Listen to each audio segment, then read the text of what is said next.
Il faut dire que beaucoup d'éléments concordent pour nous faire pencher du côté du pire. Pour commencer, le 6 septembre dernier, le programme européen Copernicus a annoncé que l'année 2023 est d'ores et déjà la plus chaude jamais enregistrée. Et les catastrophes naturelles se sont accumulées sur la planète. Incendies ravageant les forêts en Grèce, au Canada, en Amazonie, tempêtes sur les Philippines, l'île d'Hawaï et le sud de la Californie, et maintenant, tremblements de terre au Maroc et inondations records en Libye. À ces catastrophes naturelles, il faut rajouter les guerres qui se déroulent un peu partout sur le globe, sans parler du niveau de pollution qui ne cesse de grimper. Pourtant, malgré tous ces épisodes dramatiques, cette année 2023 n'est pas la seule à mériter le titre de pire année de l'histoire.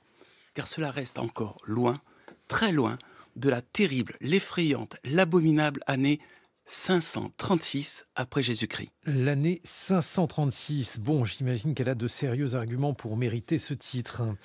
En effet, Guillaume. Il faut d'ailleurs préciser que le magazine Science avait réuni une équipe d'archéologues qui a établi qu'objectivement, l'année 536 était bien la pire année de toute l'histoire de l'humanité. Et vous allez voir, le record est difficile à battre. Tout commence avec l'éruption du volcan Krakatoa en Indonésie. C'est l'une des éruptions les plus violentes connues à ce jour. Une colonne orange et grise de magma et de cendres s'est élevée à la verticale jusqu'à une altitude de 50 km de haut dans l'atmosphère. Cela a généré un immense voile gris de poussière et de cendres très fines qui restait en suspension, créant une ombre au-dessus de tous les continents. Résultat, toute la planète s'est retrouvée dans une sorte de nuit permanente pendant 18 mois. Et quelles ont été les conséquences de ce rideau de poussière et de cendres, Bernard Werber? Eh bien, la température a baissé brutalement. En Chine, les textes évoquent des pluies noires acides. En Inde, il neigeait en plein été. Les plantes sans lumière ne pouvaient plus faire de photosynthèse, ce qui a directement affecté l'agriculture. Les peuples se sont révoltés contre leurs dirigeants, ce qui a entraîné des périodes d'anarchie. Ainsi disparurent la ville de Teotihuacan au Mexique et même le royaume de Gupta qui occupait tout le nord de l'Inde. L'Europe n'a pas été épargnée par cet apocalypse. C'est moins qu'on puisse dire. En 536, l'Empire romain n'a plus pour capitale Rome mais Constantinople, où règne l'empereur Justinien. Du fait des mauvaises récoltes, celui-ci doit subir sur toutes les frontières des invasions des peuples barbares affamés. Les Mongols, les Goths, les Visigoths, les Ostrogoths attaquent. Justinien essaie dans un premier temps de résister en payant des rançons pour amadouer les chefs, ce qui fait vider les caisses de l'État.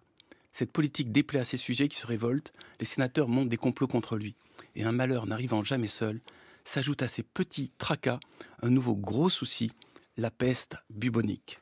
Au final, on estime le nombre de morts dus aux éruptions volcaniques, aux famines, aux guerres et à la peste bubonique à 50 millions d'individus sur une population mondiale totale estimée à 400 millions, soit une personne sur 8.